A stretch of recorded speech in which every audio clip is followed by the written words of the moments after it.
than I wanted. So how you doing? I'm wonderful. Yes, you are. I agree. My goodness. Woo! Yes. Yes, yes, yes, yes, girl.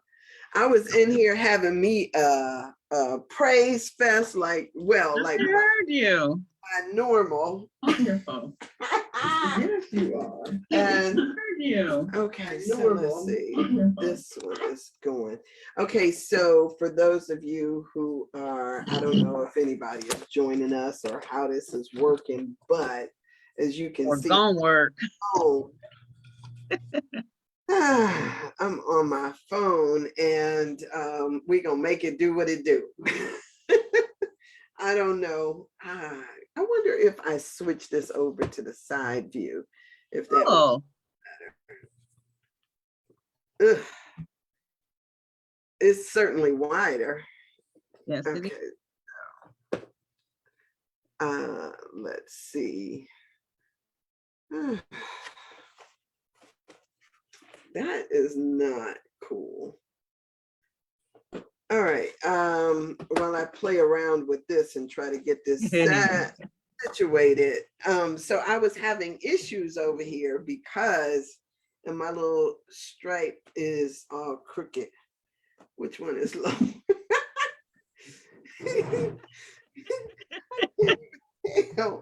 Which one is lower and which one is higher? But it looks like I put on my clothes. Real Whatever. fast.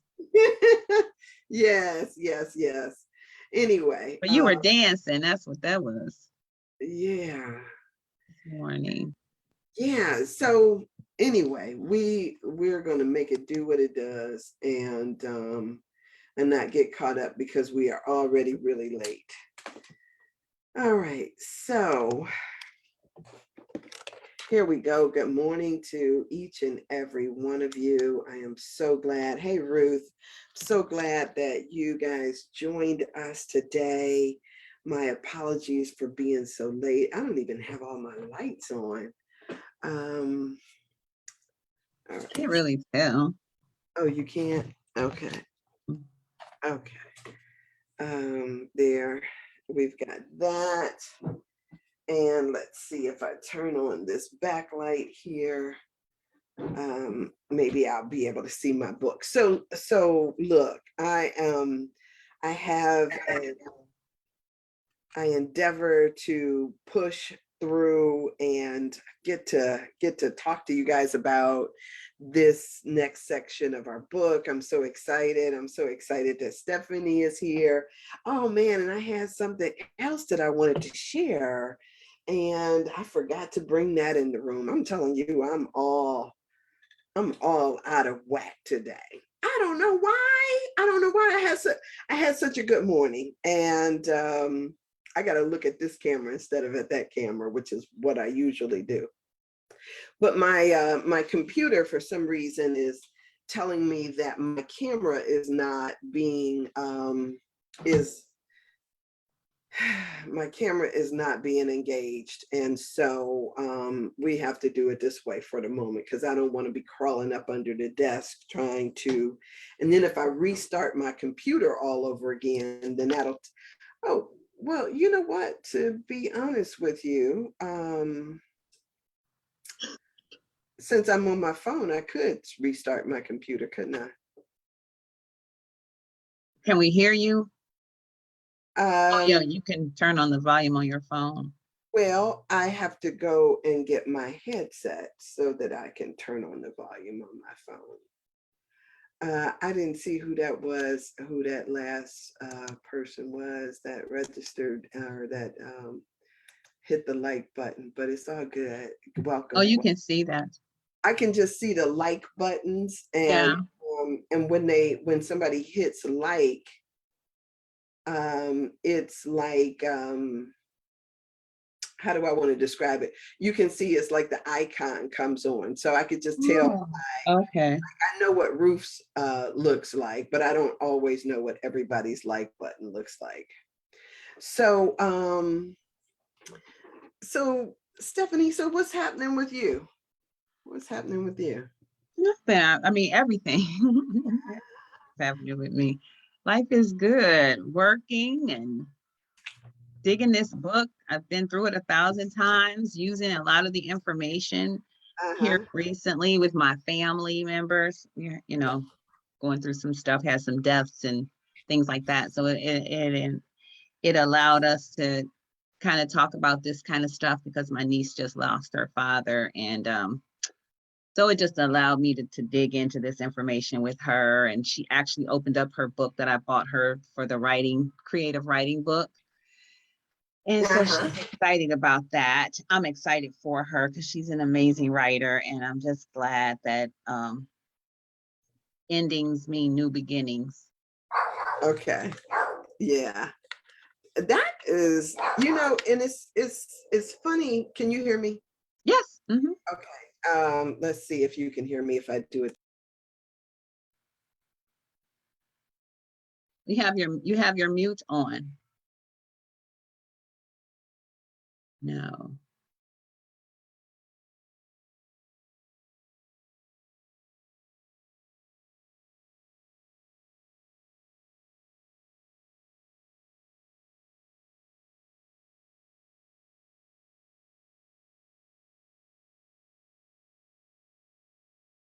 When you took the mute off, then the sound went away.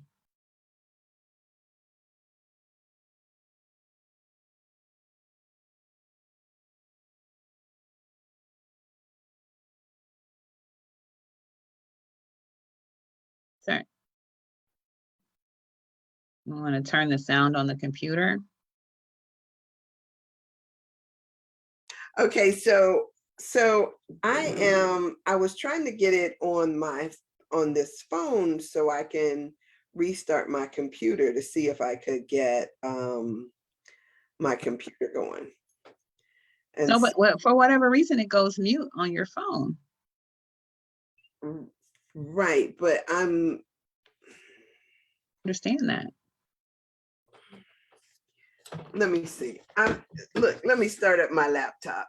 I'll start my laptop up and see if that helps, because I did bring that in here when I came. So I tell you, so that's a beautiful thing though, when you can because one of the things that I'd like to do is start talking to my family more about this and the way that it manifests. But right now I feel as if, okay, so now I will have 3 computers. Doing Zoom. Yeah. Okay, and so is it going to tell me that I'm logged out on the other ones, or how is this going to go? Okay. You can end the meeting on them individually, I believe. Okay, so let's see. Yeah, but I want to, let's see if I'm going to try leaving this one. And Morning Glory, I signed in. Now let's see if this camera comes up. This camera. All right, so I'm on this camera, and let's see if I can. There you go. All right, so I can be.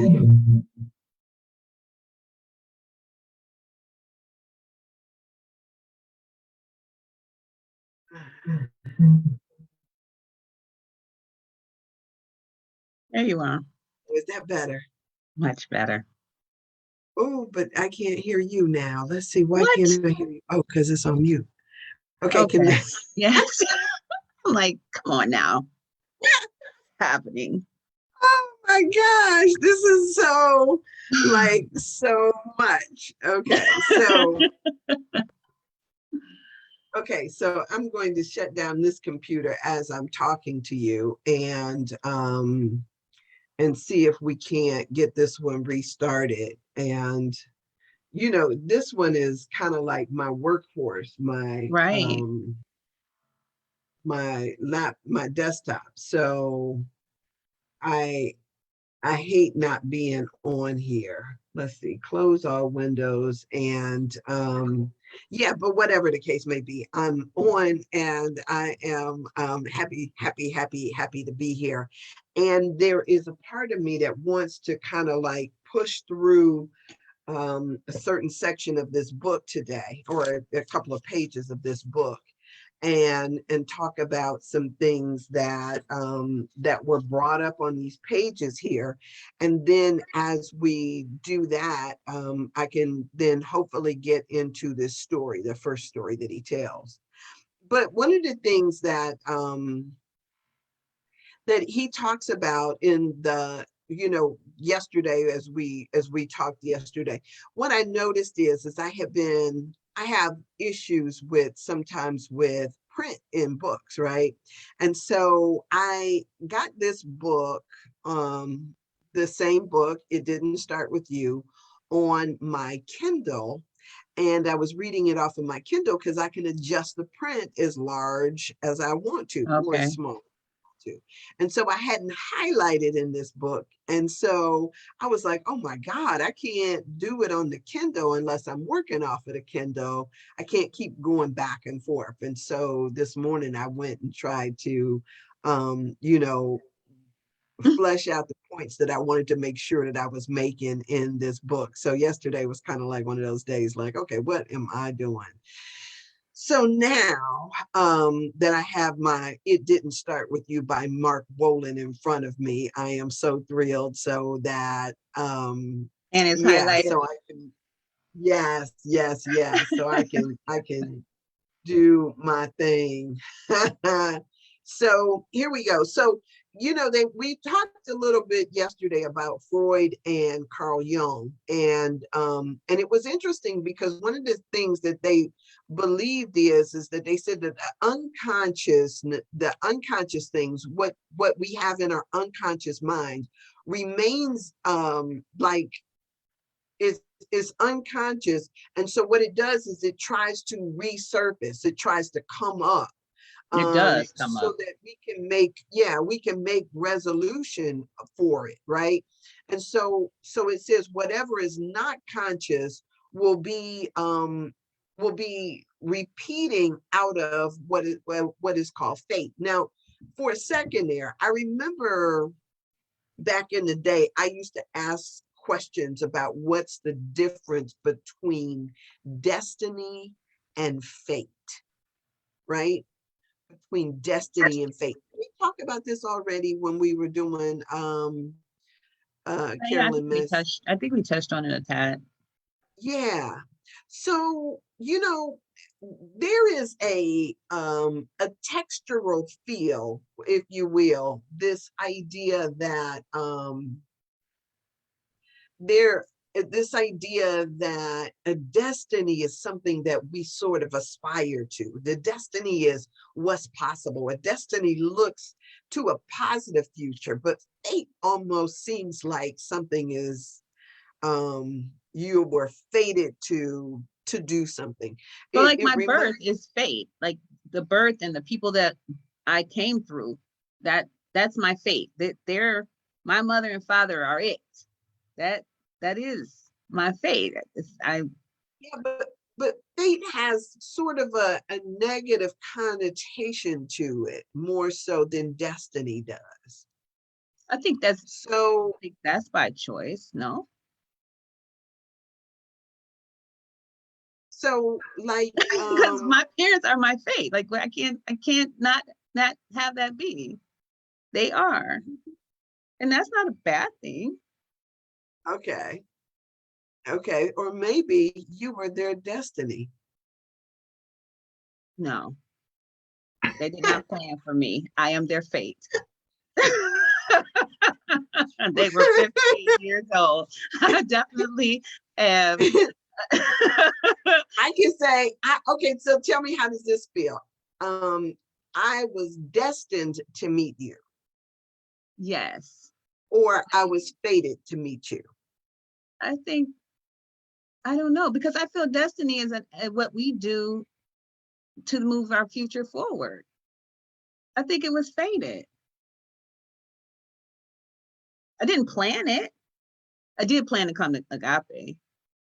But That's destined. so destined to you perceives a plan that is your Like the own, purpose that, as opposed to a universal type of feel. well, I think it's all universal, because what is my destiny? What is my purpose? Is this revelation is unfolding, where I feel like fate is what is given to me by without my influence. Mm-hmm. I don't have the influence for it. Like if I like a car accident, would that not be my fate? So let me see. I pulled out an old-fashioned dictionary, as you can see, because I like stuff like this, right? FATE. So And where it might not femme even be in a fatale. recent dictionary.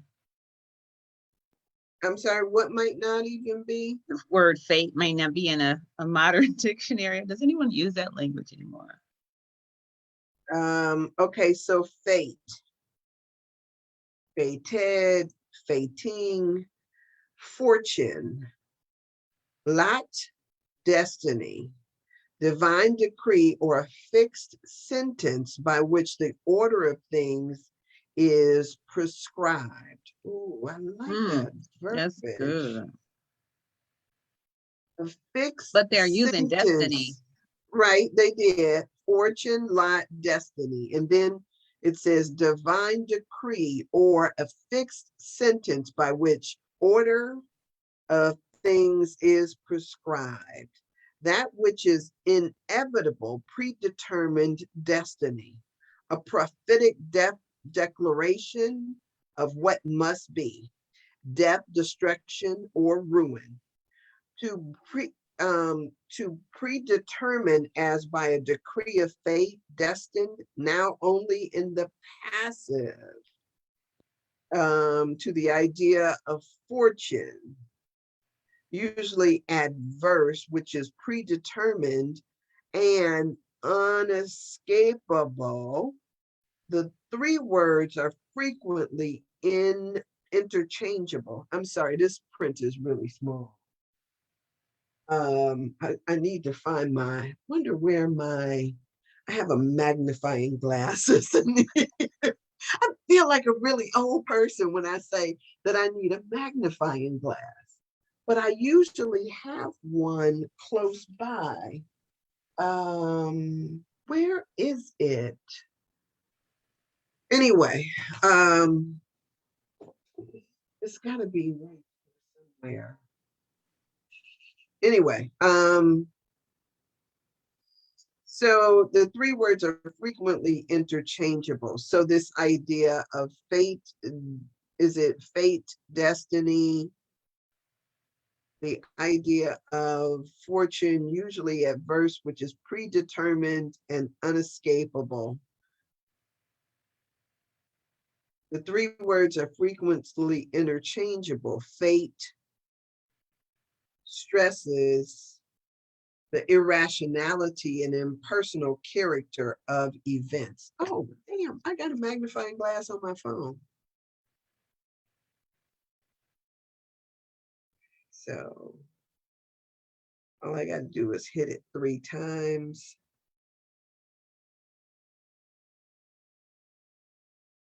Okay, so let's see.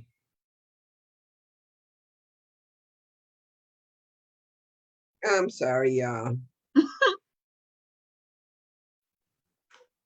don't know why I'm apologizing, but it's because I'm making it seem like this whole definition is crucial, and for some reason it is to me.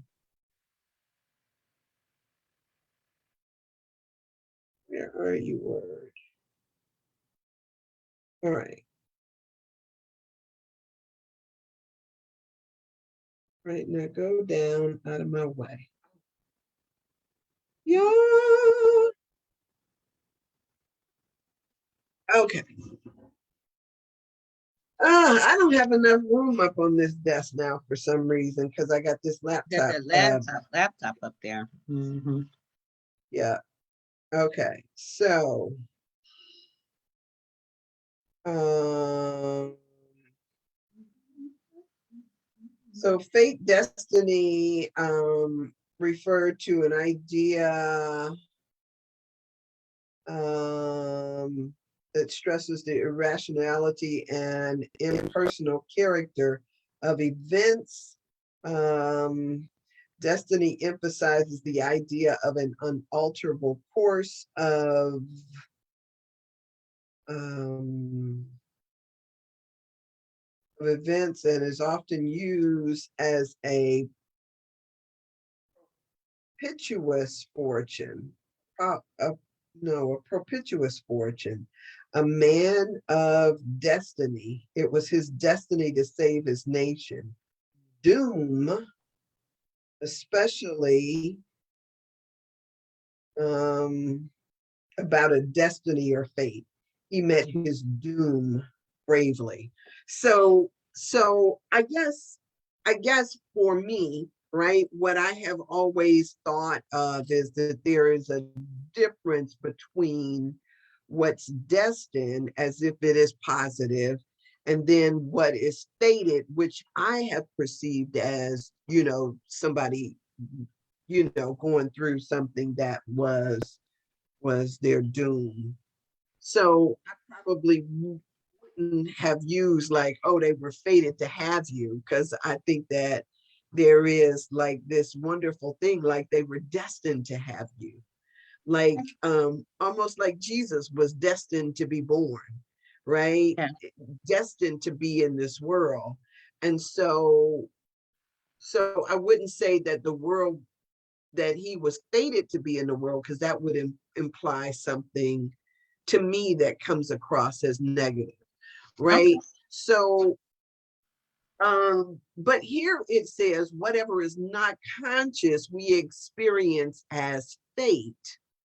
In other words, we're likely to keep repeating unconscious patterns until we bring them to light of awareness. So it's almost as if something has to bubble up to the surface when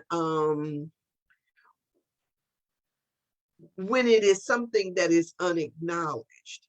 So say for instance, if I forgot some terrible event that happened to me in the past, because it needs to come up, and it's only by coming up, it's almost like air heals things, right? We know that if a wound has to breathe in order for it to heal properly.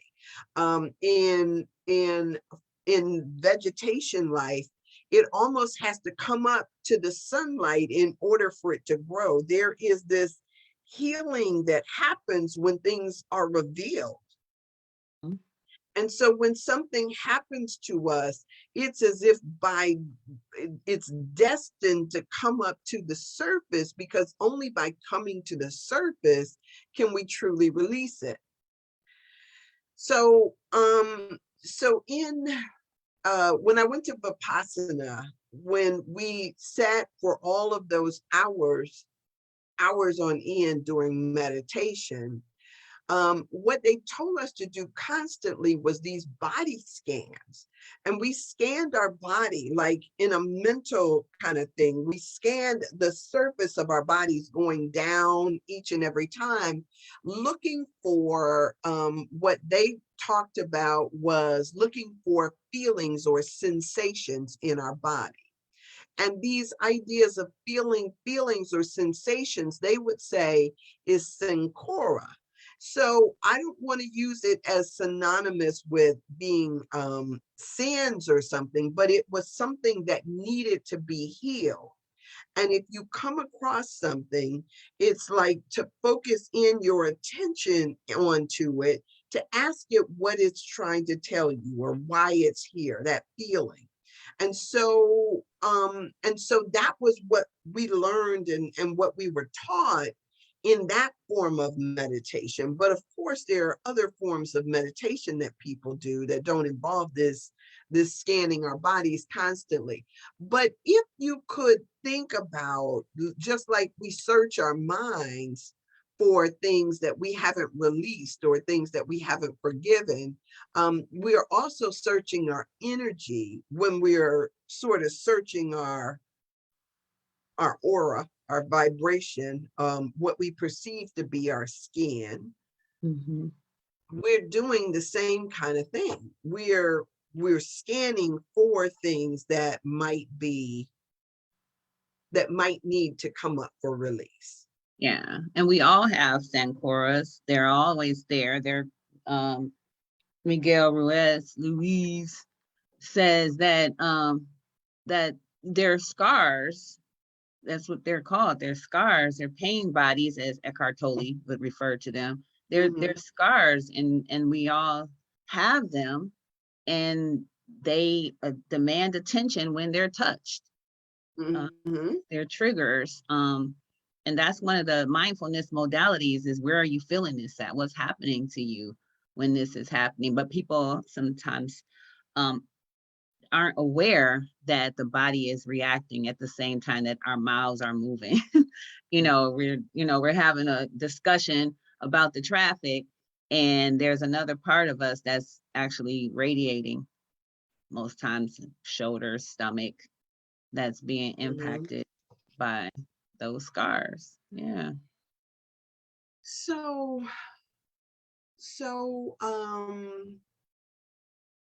my nephew's name is Destin, the youngest one, and it was I think one of those things that it was I don't want to say it was a fight to get him here, but it was he had to, there was a push to get him here, right?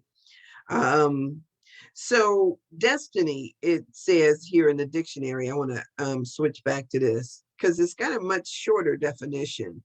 That which is to happen for a particular purpose or thing, one's lot or fortune, the predetermined course of events, the power or agency which determines the course of events. This power personified or represented as a good, this power personified or represented as a goddess, the destinies, the fates, and then it refers you to seeing fate. The destinies or the fates. So we can create our own meaning, because that's Right. how amazing life is. Well, yes, but I guess the reason why I was like emphasizing that is because I think that I have read into materials, whether it is the Greek tragedies or other stories where people had a certain fate that they were living into. Got right? it. So as I come from that standpoint of view, I like to, when I talk about trying to be precise with my words, I want to also talk about what is destined for us, right? What's, that higher plane, not just speaking to, not just speaking to a tragedy that is to befall us, but rather what we aspire to, or what is before us, right? Because the journey that you are on is because you feel like you are destined for a particular purpose, and so it is. So you might you might say, oh, it was fate that I met Sandra. But if it's part of your destiny, is it your fate also? That, yeah, we can kind of like go around in circles on that. But it says that the fragments of previously blocked, suppressed, or repressed life experiences show up in our words, in our gestures, in our behaviors, in the ways in which we present ourselves, right? Mhm. So if, say, for instance, you know, sometimes what we do is we see people who kind of keep going back and reverting back to what they perceive it as a block or a place at which their life made a shift. So sometimes it is, that feeling of not being wanted in your life, like you were given up for adoption, um or something else could have happened, and you see that as a detour on an already wonderful thing. So I want to, right here, talk about this patient that he had. And are we ready to go here? Yeah. Okay. uh so so and computer not coming up or what? Okay, so there it is. So in this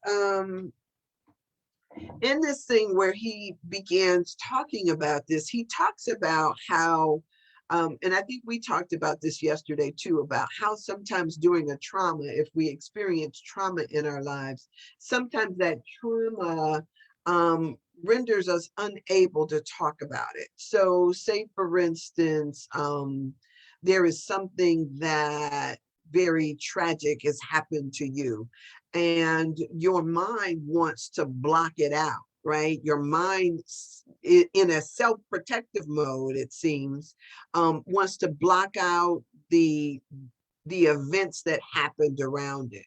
So whether the trauma was, I had a cousin.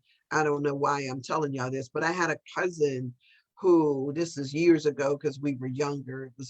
I was in my 20s and she was too. And she was what I call a holy roller. They were kind of like, um, they in their churches they were like, I forget what the denomination was exactly. When I say holy roller, she was married to the minister of the church, and people in their church used to speak in tongues, and maybe it was apostolic or something like that, but Catholic or it, Pentecostal or something. or me, I don't know which one it was, but I mean, it would be like, I mean, just all out jamming, right? Just, and it seemed as though part of their religion was way more expressive. Like I grew up at Temple Baptist Church. And so we had people who shouted doing music, but it wasn't like, we didn't normally have people speak in tongues. We didn't normally have the whole church up dancing. It wasn't like a normal thing. It was like one of those things that just happened, erupted every once in a while, not all the time. Anyway, her church was very much like a very expressive type of church. That's a separate and apart. I don't know why I'm telling y'all all of that, other than it was significant to me. She ended up marrying a minister, and they had kids. They started having kids right off. And for me, she was young. To me, she was young because she was my age, but she already had like, I want to say 4 kids at the time. And this dude ended up stabbing her to death in front of her children, his and her children, in an apartment like 37 times. Oh, wow. Yeah, it was quite traumatic.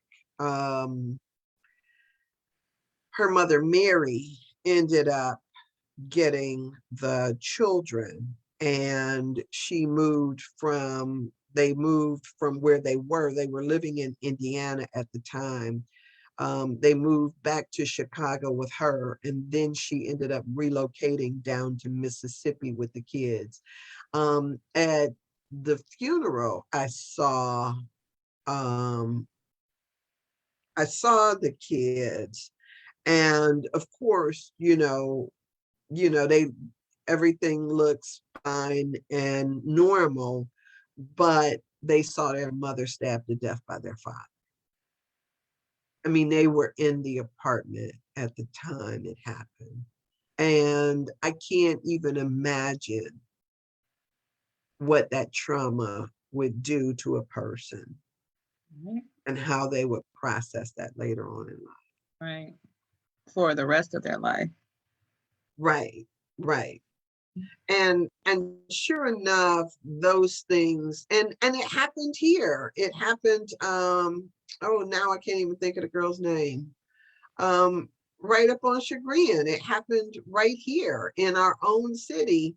Oh, why can't I think of her name? Lance Mason's wife. Lance stabbed her to death with her kids in the house.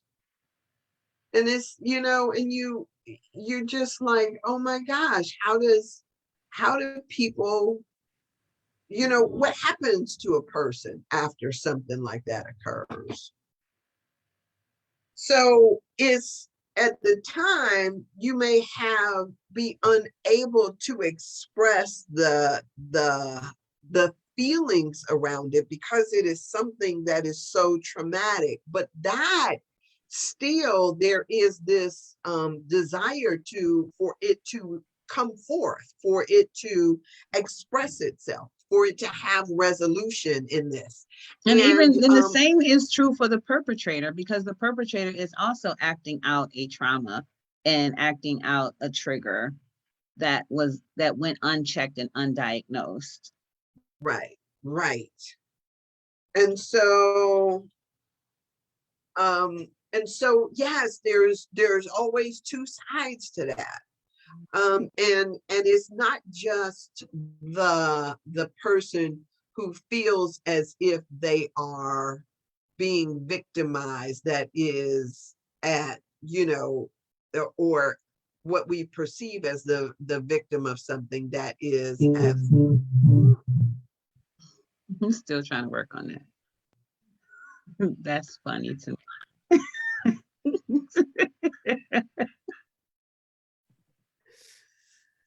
Okay.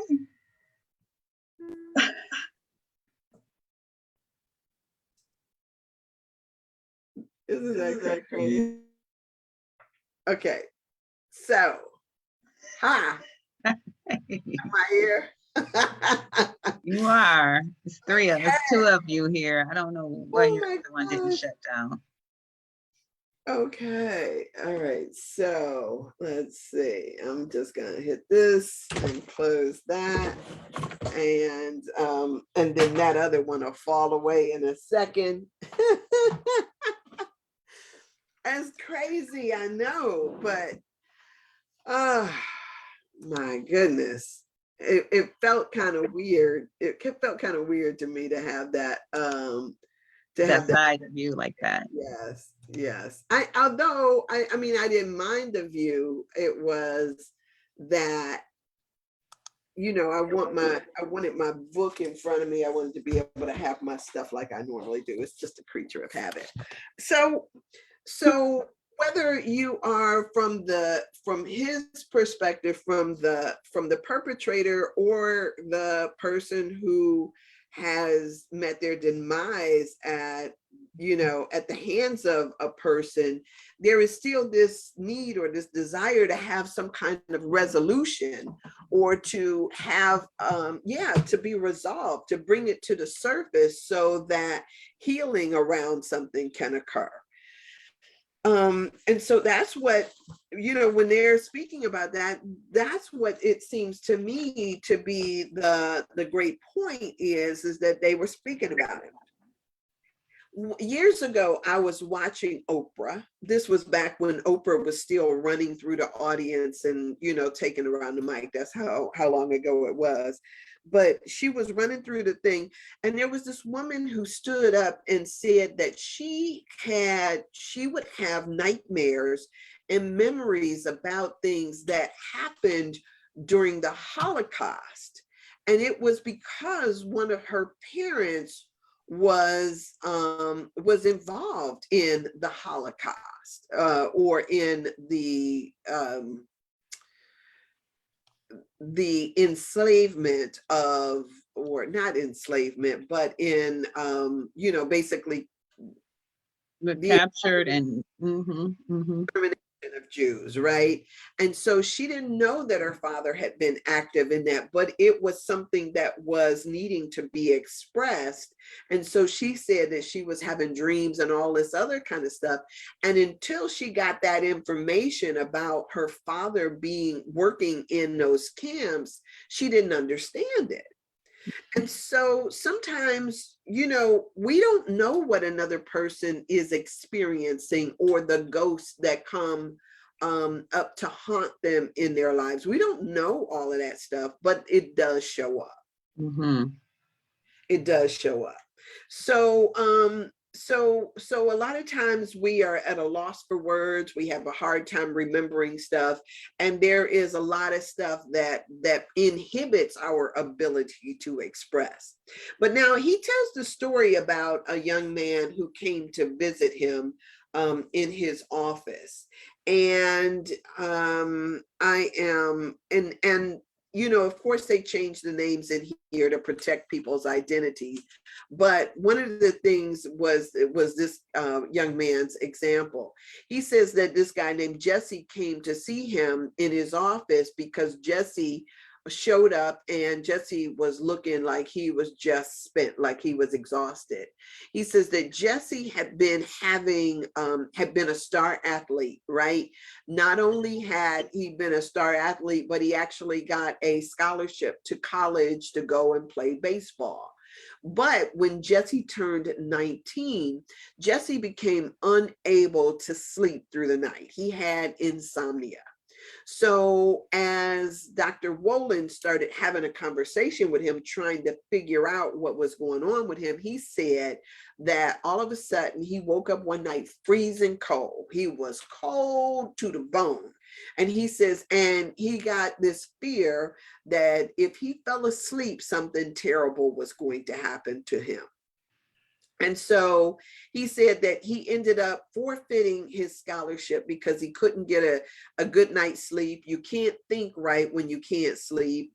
You got all of these other extenuating circumstances when you can't seem to get a good night rest. Now, we know people, I'm sure all of us probably know somebody who has suffered to some degree from insomnia. Insomnia can be debilitating. And so he said that this kid really wanted to get his life back on track, but he was just kind of like unaware of how he could do it.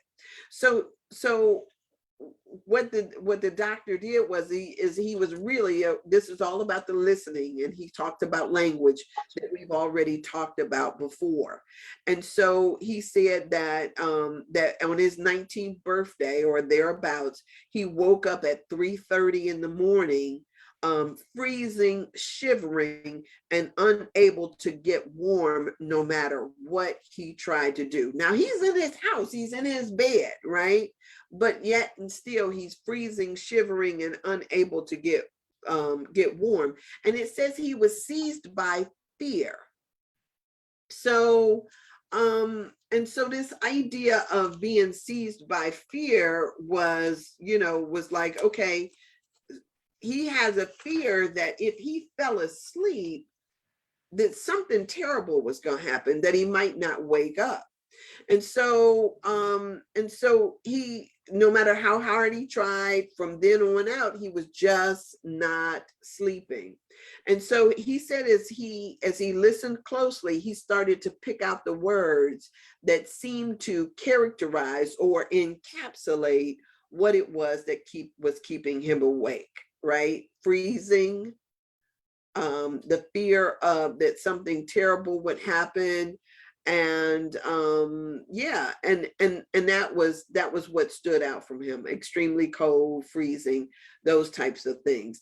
And so we asked him, he says, had anyone in his family suffered a trauma that involved being cold or falling asleep at or around the age of 19?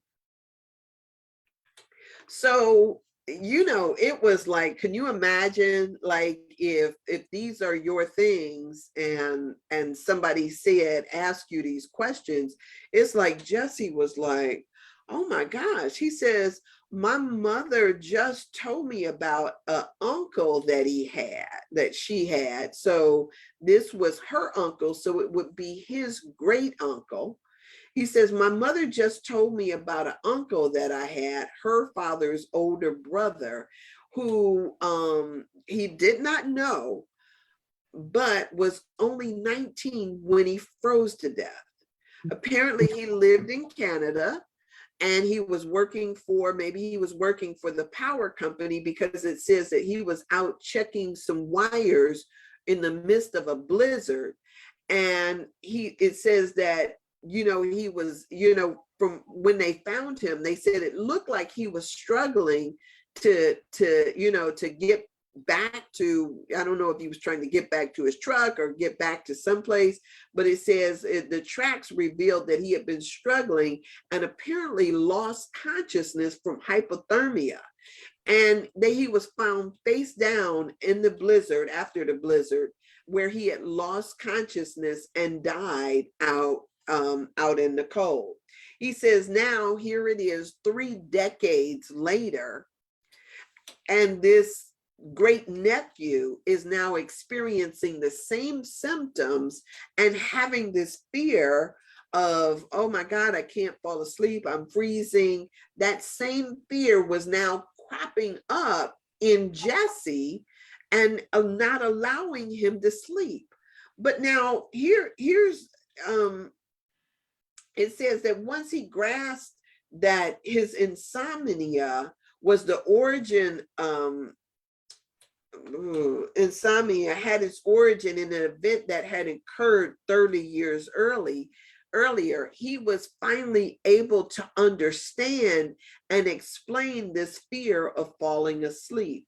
The process of healing, he says, could now begin. Because sometimes it is just the awareness that then triggers, like, oh, that moment of recognition.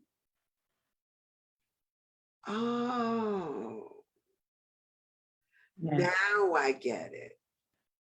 that makes sense. Yes. So it's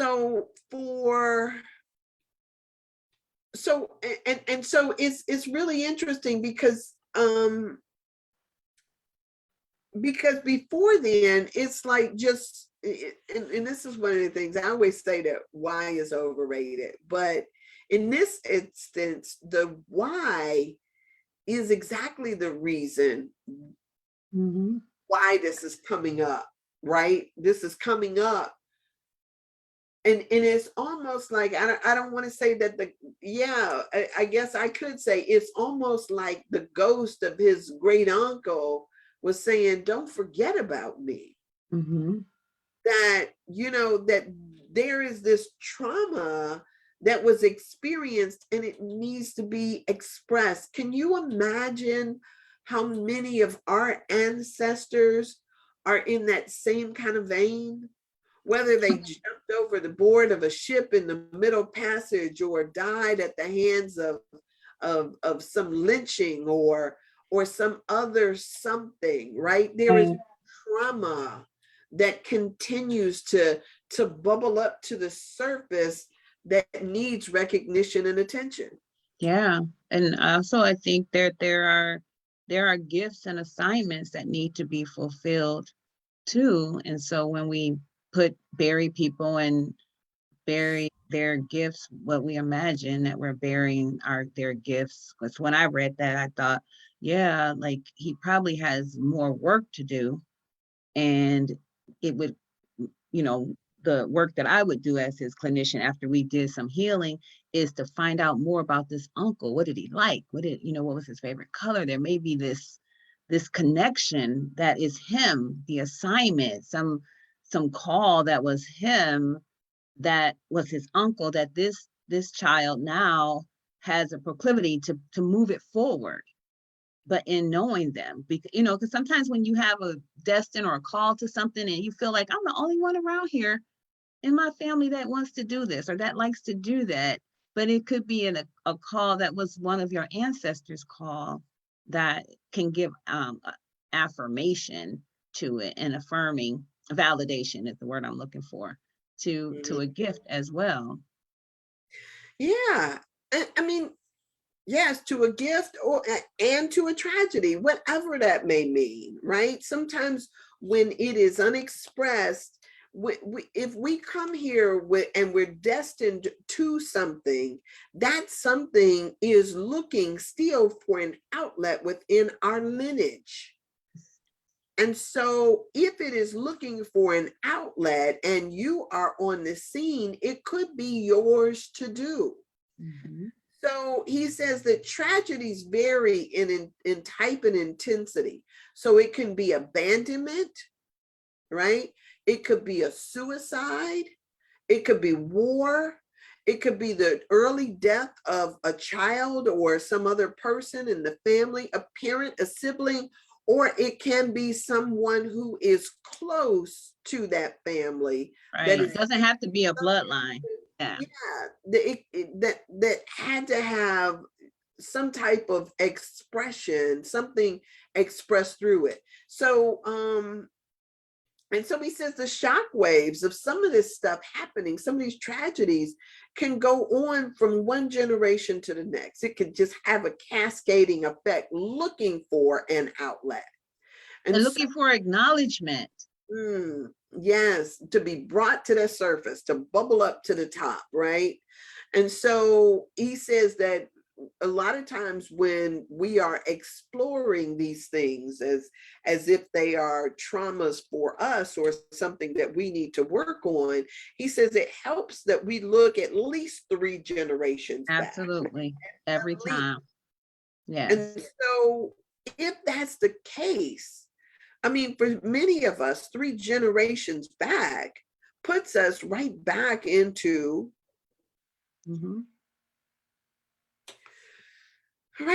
slavery. So, Yeah. And it's a lot, because I do this, like I said, I do this every day with people. I start with a genogram that's 3 generations out, learn all their business. And unfortunately, there's a lot of people who don't know their business we 3 generations don't, out. we It's like, I don't know. Oh, wow. I don't know. Oh, wow. I don't know. And then when I say, well, based on this, this, and this, I can probably guarantee that your grandfather was this, this, and this, and blah, blah, blah, blah, blah. And then they go back and check. And that's exactly what it is, because patterns, they just leave clues. They leave clues of alcoholism. They leave clues of domestic violence. You can just tell, just 2 generations out, you can tell what the third generation was all about. You can predict what that person's life, their great great grandparents or aunts and uncles, what they suffered, how they suffered, what went through their, what the family motto was. You can just learn so much, but it's a lot of people who don't know history back that far. Like, oh, they didn't talk. Well, something was said.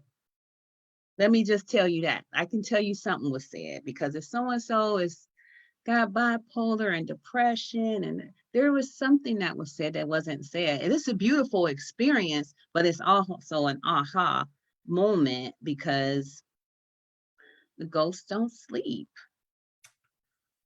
oh my. Okay, so I just had me an aha moment.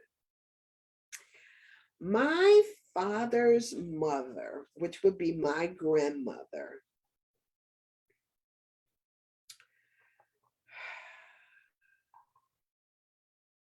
I gotta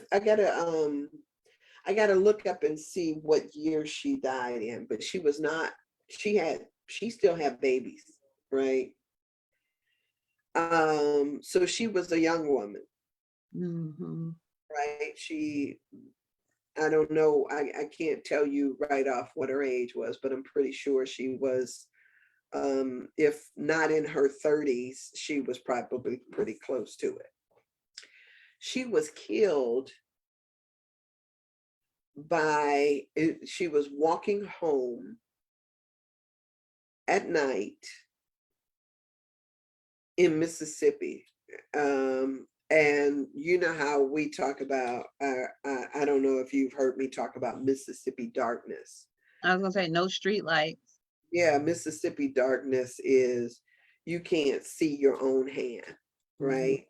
You can't see anything. That is Mississippi darkness. And yet she was walking home and was hit by a car or a truck and killed with babies at home.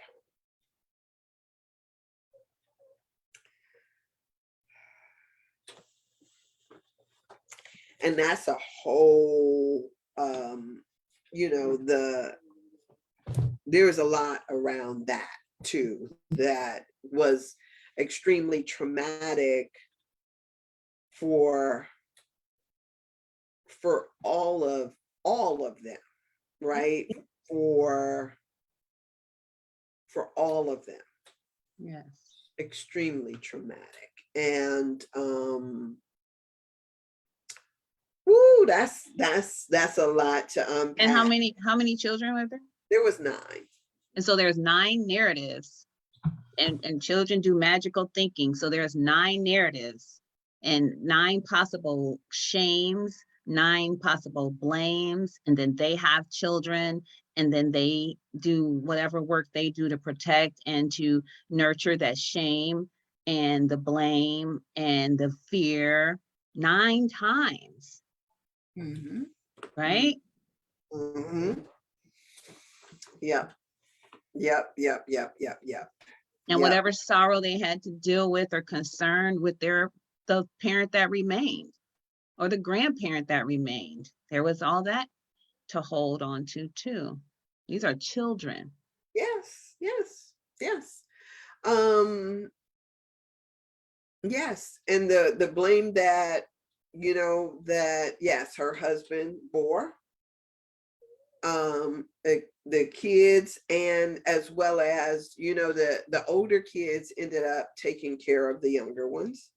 So the oldest sister ended up raising, the younger kids. Mhm, So, and that's how they got out to Seattle. mhm. Yeah. So, yes, it's It's good. It's all of that. Yeah. powerful. And It's so so powerful. I need to sit in that energy for a minute, right? I need to sit in that and unpack that. And even what that says, oh, because there's a lot of stuff around that. So yes, just sitting in that is wow. The, Huh? the work. That's Yes, yes, yes, yes, yes, yes. So so so exploring 3 generations back in order to understand the patterns of trauma and suffering, and then how that manifests in those of us who have been left here to deal with that, right? right. So whatever, and the ways that look may not be as dramatic as insomnia or the feeling of constantly freezing. It may not be as dramatic as that. It could be in something more subtle, that we just take it as, you know the way that we are. We don't have an explanation for it, right? Or you get, like yesterday, I got a client that says the week before life was falling apart, whatever. And then this week Everything is great. Well, then tell me what you did with last week's pain. So she goes, well, I mean, I just I just put it aside and we're moving forward. I said, until you're not, and then everybody in your household is going to get it. And her partner is like, her husband actually is like this, like, yeah, yeah. So I'll tell you what we're going to do. I want to process this stuff that's hard to process, but I want you to choose, because you see that you can now choose to be happy, pleasant, and wonderful when you go back home. But here, let's deal with the hard stuff. You don't want to spend your money to tell me that everything is wonderful and great. But let's deal with the stuff that's hard to deal with. Well, because that's what we do. My grandmother pushed it down, and she was saying, well, I read the information about Al-Anon and I saw a couple of characteristics, but I don't know. I see a lot of things for my brother. I said, well, then you and your brother go and support each other. Just check it out. And so she was like, I got the books and I was reading the daily devotion, but I'm just trying to process it yet. I was like, okay, I'm not asking you to own it. I'm just asking you to consider that if Right. you have 3 generations of alcoholics, that your Right. mother was raised in a home with an alcoholic, you were raised in a house with a drug addict. Yeah, just consider that Right. this may be a thing for you, and how you do your connection is based on being in a home with an addict, how you navigate your connection. But the thing is that people are used to just negotiating their pain and saying this is a great week. It could be a great week, but that did not go away. And Right. the moment you imagine that it goes back to what we talked about on Monday, then you got these triggers and you got these things that happen. You could be the one that turned around and stabbed her husband to death because she had a great week this week. And then all of a sudden, boom. Yep. You hit that wall. Because you're not willing to look at it and turn towards the scars and heal them. Yeah. Take them off, put the A&D ointment on there, rub it, notice it, see it. But Yeah. we've learned to negotiate around the pain and the shame. And I think partly in acknowledging it, if we acknowledge it, we can actually, I don't know, you're the clinician, right? But it's kind of like acknowledging what's under the table that you used to talk about, what's hiding up under the The real desk. self. Yeah, it's like telling it, come on, have a seat right here at the table so that I'll know how you're influencing the decisions that I'm making, that I think I'm making, right? Yeah. And if I can acknowledge you, if I can acknowledge your presence, then that means that I can incorporate that into what I'm seeing. But as long as I'm trying to act like you don't exist, I'm not operating in my full awareness. I'm not operating from a place of Authenticity. yeah. But it is very difficult. It's been my experience that when people come to see me, that it is difficult to bring out the real self without the managers, because it is painful. I hid myself for a reason. I hid my heart, my truth, my whatever. It was intentional. It was to protect me. So even though I acknowledge that, I might have been impacted by an addict, my parent or whatever, I may have been impacted by it, but I've set up these managers and they're working well for me, because the little person doesn't remember the why yet. They don't remember why you hid. There was a reason why you went under the table and stayed under there and let everything else run your life. And sometimes it's hard. So we can acknowledge it, but to actually now walk that thing out, and that's the work to do. The work to do is to, like, hey, she's under there, but now I need to tear apart all of this stuff that I've put in front of her so that nobody actually sees who she really is. I got to start moving that stuff away and doing life without it. And that's the challenge that a lot of people struggle with. And then you add, as because I do couples work, you do that times two in a household. And that's all I'm going to say. I can't even, just the thought of that is exhausting sometimes. It's exciting, but it's exhausting. Yes, that is. Oh, Times two. look, I get it. So, wow.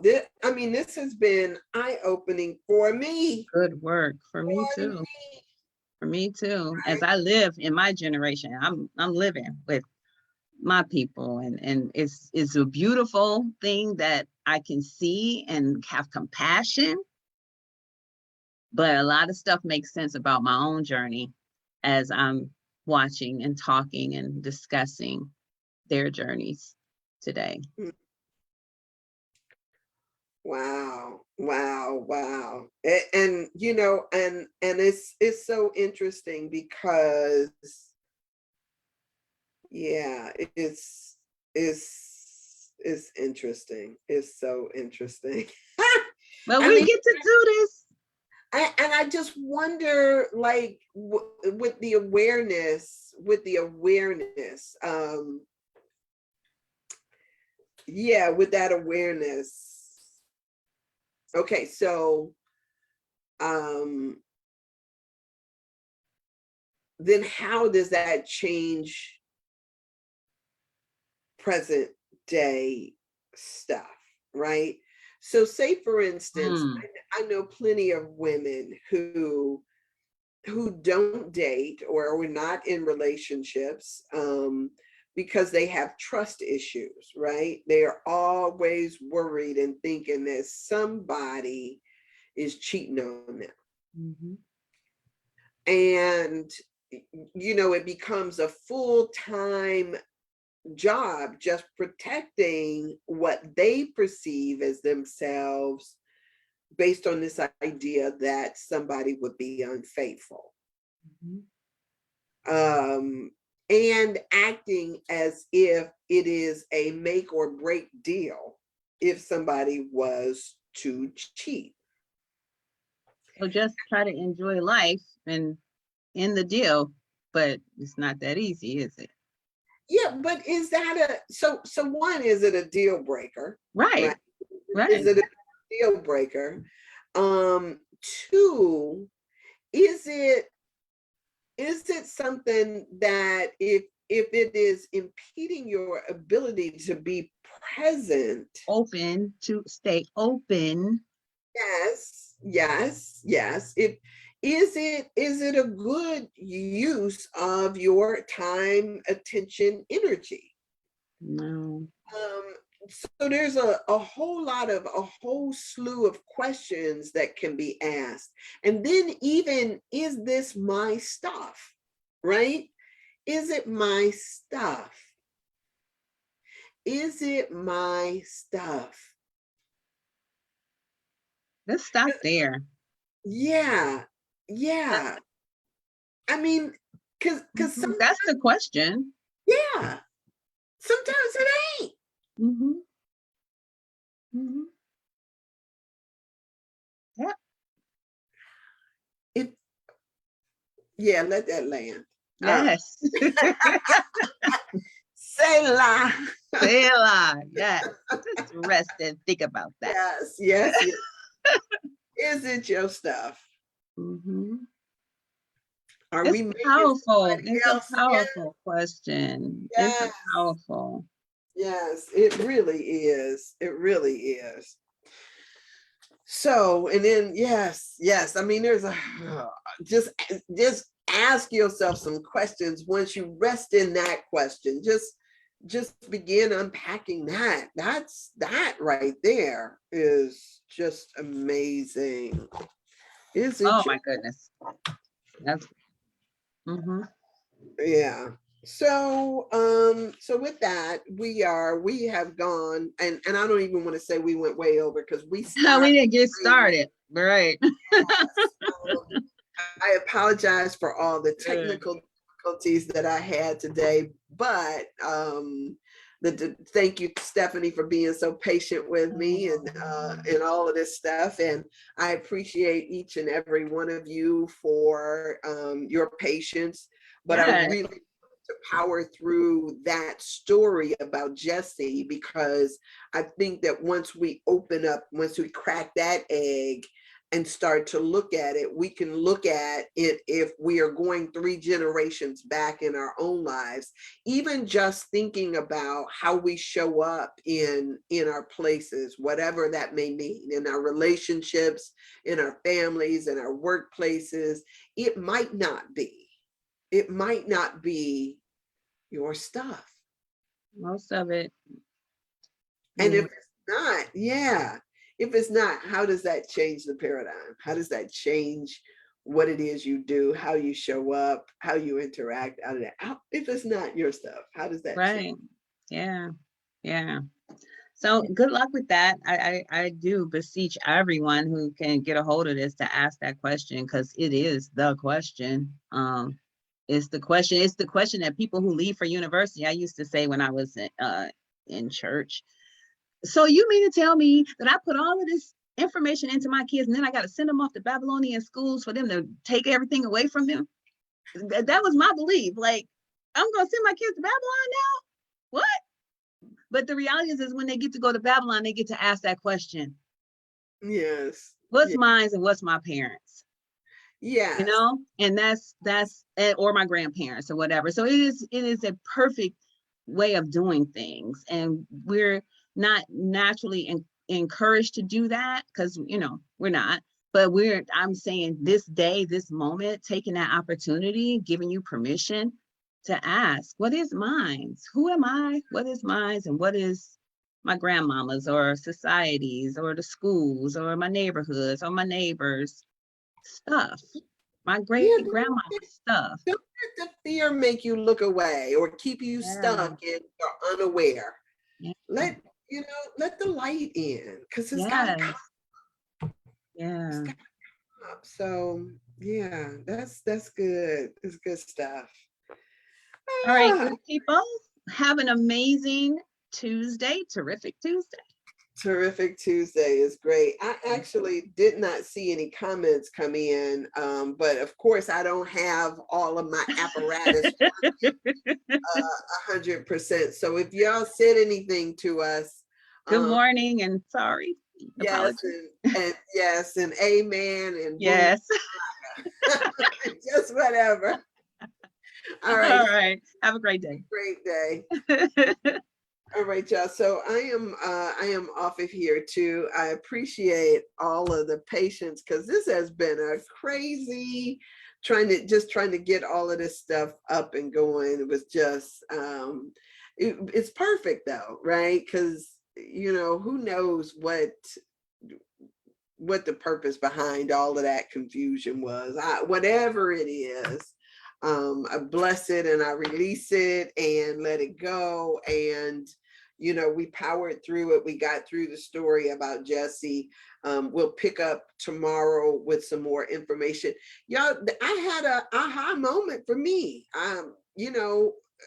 Even with just a little bit that I shared, it was an aha moment for me, and it could be what has motivated a lot of the choices that I've made. So hopefully through this, you are allowing yourself to look very closely at what it is that you may be struggling with or dealing with, and in doing so, it just opens you up to having all of you at the table as you make your decisions and as you move forward, and not just the ghost that is lurking over in the corner that's trying to scare you out of the very thing that you desire. Sometimes those fears can be seated in our relationships. Sometimes it can be seated in the struggles that you and I have been through, our ancestors have been through. Sometimes it is, and sometimes it's not even that far ago, not that long ago. Yeah, all of those things. So as we bring this up to our awareness, just being aware about other things and our expectations, our fears, all of that stuff. Just being aware of that is powerful.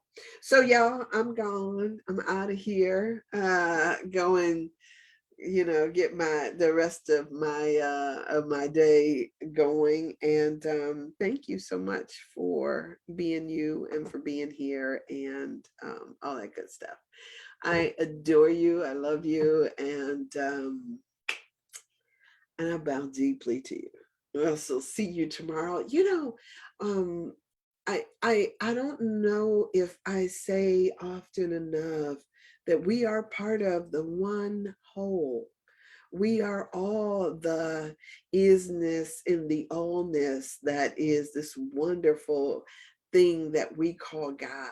Just an individualized expression right where you are of it. And so all of this stuff is in there. And so the wonderful thing is that it's not just about fate, but it is our destiny to heal the things that have gone on before. It's our destiny to make this right, to get it right. Ooh, that just feels good to me, right? So let's do this together. All right, y'all. I'm out of here. Have as Stephanie says, a terrific Tuesday. All right. Love ya. Love ya. And ain't nothing you can do about it. All right. Bye.